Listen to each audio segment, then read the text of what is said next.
रणभूमि में खड़े श्री कृष्ण कहते हैं, मैं महाकाल हूँ, वह विनाशकारी शक्ति जो संसारों को नष्ट करने के लिए प्रकट होती है। तुम्हारे बिना भी विरोधी सेना में खड़े योद्धा अस्तित्व में नहीं रहेंगे। इससे पहले ही युद्ध के परिणाम स्वरूप अधर्मियों के विनाश और धर्मियों की विजय का निर्णय हो चुका है। संसार के कल्याण के लिए उनकी महान योजना किसी भी तरह से टाली नहीं जा सकती। अब वह अर्जुन को यह बताते हैं कि अर्जुन निमित्त मात्र बने, यानी उनके कार्य का साधन बने। हमारे आधुनिक संसार में समय एक कीमती चीज और एक कठोर कार्यपालक दोनों है। हमारे पास समय के अनुसार निर्धारित अपॉइंटमेंट्स, डेडलाइंस, शेड्यूल होते हैं जो हमारे जीवन के हर पहलू को नियंत्रित करते हैं। कल्पना कीजिए कि आपका एक महत्वपूर्ण अपॉइंटमेंट आ रहा है। कई लोगों के लिए इस अपॉइंटमेंट की स्ट्रेस इतनी भारी हो सकती है कि वे किसी और चीज पे ध्यान ही ना केंद्रित कर पाए। वे अपनी उत्सुकता या चिंता के कारण असमर्थ हो जाते हैं, उस घटना के होने की प्रतीक्षा करते हैं। हम सभी ने कभी न कभी इस स्थिति का सामना किया है। इस तरह किसी भविष्य की घटना के विचार मात्र से पराजित होना इस बात को उजागर करता है कि हम समय की अवधारणा को कैसे अपने जीवन पर हावी होने देते हैं, अपने कार्यों को निर्देशित करने देते हैं। पर ऐसा क्यों होता है? जब आप इस पर विचार करते हैं तो जानेंगे, समय एक प्राकृतिक घटना नहीं है, बल्कि एक आविष्कृत अवधारणा हो सकती है। ये ह्यूमैनिटी का इन्वेंशन है, लोगों ने बनाई हुई एक चीज है। हम अक्सर समय को संसार का एक प्राकृतिक हिस्सा मानते हैं, लेकिन वास्तव में यह एक सामाजिक संरचना है। सोचिए, प्राकृतिक संसार में समय जैसी कोई चीज होती नहीं। सितारों, ग्रहों, जल, पहाड़ों, बादलों और जीवित जीवों की दुनिया में समय नहीं होता। इसके बजाय यहाँ रिदम, साइकिल, चक्र, लय होते हैं। ऋतुओं का चेंज होना, चंद्रमा का बढ़ना और घटना, बायोलॉजिकल प्रोसेसेस, ये सब एक साइकिल है। भारतीय संस्कृति भी समय को लीनियर नहीं मानती, बल्कि साइक्लिक मतलब चक्रीय मानती है। इस दृष्टिकोण में समय को एक श्रृंखला के रूप में देखा जाता है, जिसमें ऋतुएं, चंद्रमा के चरण या जीवन और प्रकृति के चक्र शामिल होते हैं। समय, जैसा कि हम समझते हैं, एक मानव आविष्कार है, हमारे जीवन को व्यवस्थित करने और संसार को समझने का एक तरीका है। यह एक उपकरण है, न कि प्रकृति का मौलिक हिस्सा।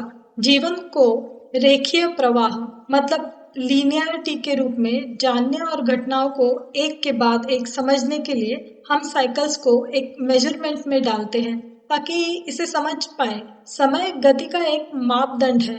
यह हमें विभिन्न गतियों और लयों की तुलना करने में मदद करता है। एक घड़ी की तरह एक स्थिरता मतलब एक कांस्टेंट प्रोवाइड करता है। घड़ी समय को इकाइयों में विभाजित करती है, डिग्री में चिन्हित करती है। 360 डिग्री 60 मिनट, जो हमें विभिन्न गतियों और लयों की तुलना करने की अनुमति देता है। यह स्थिरता घटनाओं के प्रवाह को समझने के लिए आवश्यक है। हालांकि हमें ये याद रखना चाहिए कि घड़ी एक पैमाने की तरह है, एक एब्स्ट्रैक्शन है, पर प्रकृति के साइकिल्स को समझने का एक तरीका है, पर यह अंतिम वास्तविकता नहीं है।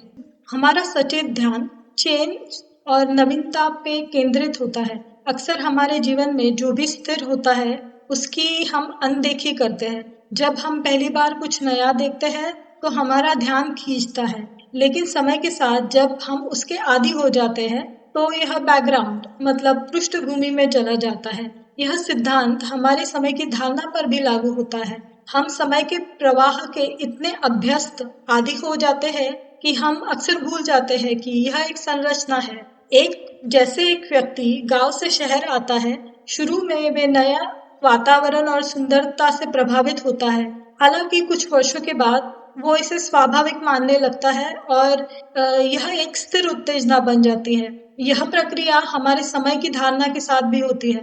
हम इसके प्रवाह के इतने आदी हो जाते हैं कि यह हमारी जागरूकता को पृष्ठभूमि में ले जाता है। मनोवैज्ञानिक रूप से हमारा मन वर्तमान में रहने के लिए संघर्ष करता है। हम हमेशा अतीत को पुनर्जीवित कर रहे होते हैं या भविष्य का प्रक्षेपण कर रहे होते हैं। ध्यान से समझिए, जो अतीत है वो प्रेजेंट बनता है, पास्ट बिकम्स प्रेजेंट, और जो प्रेजेंट है वो फ्यूचर बनेगा, मतलब प्रेजेंट बिकम्स फ्यूचर। अतीत हमारी पहचान को आकार देता है, हमारे विचारों और कार्यों को प्रभावित करता है। भविष्य इस बीच हमारी वर्तमान स्थिति का एक प्रोजेक्शन है। जब तक हम सचेत रूप से बदलाव को नहीं चुनते, हम अतीत के पैटर्न को दोहराते रहते हैं। इस चक्र से बाहर निकलने के लिए हमें एक मनोवैज्ञानिक हस्तक्षेप की आवश्यकता है। हमारे सोचने और जीने के तरीके में एक मौलिक परिवर्तन। इसका मतलब है अतीत की शर्तों को छोड़ना और वर्तमान क्षण को अपनाना। जब हम ऐसा करते हैं तो हमें एक गहरा परिवर्तन का अनुभव होता है। यह केवल एक सैद्धांतिक अवधारणा नहीं है, बल्कि एक ठोस वास्तविकता है, रियलिटी है। भविष्य वर्तमान में निहित है और वर्तमान को बदलकर हम अलग भविष्य निर्माण कर सकते हैं। लेकिन हम ऐसा कैसे करें? जिस क्षण आप कहते हैं आप नया मोड़ लेंगे, एक परिवर्तन शुरू हो जाता है। हमारी तत्काल धारणा के परे एक गहरी वास्तविकता है। घड़ी, अक्षांश और देशांतर की रेखाएं और यहाँ तक कि हम जो शब्द उपयोग करते हैं वह सभी अब्स्ट्रैक्शंस, अमूर्तताएं हैं। भौतिक संसार जिसे हम अक्सर सबसे वास्तविक मानते हैं, वास्तविकता का केवल एक स्तर है। इसके परे भी एक निरंतरता होती है, एक मौलिक वास्तविकता जिसमें सभी भौतिक घटनाएं मौजूद होती हैं। यह गहरी वास्तविकता हमारे सचेत मन द्वारा अक्सर अनदेखी की जाती है। हम उससे जुड़ नहीं पाते क्योंकि हम वर्तमान में खुद को नहीं टिकाते। कई लोगों के लिए समय एक बोझ बन गया है। हम इसका उपयोग अवचेतन रूप से करते हैं, जागरूक रह के नहीं करते हैं। इसे हमारे कार्यों और निर्णयों को निर्देशित करने देते हैं। सोचे, जागे, वर्तमान में आए।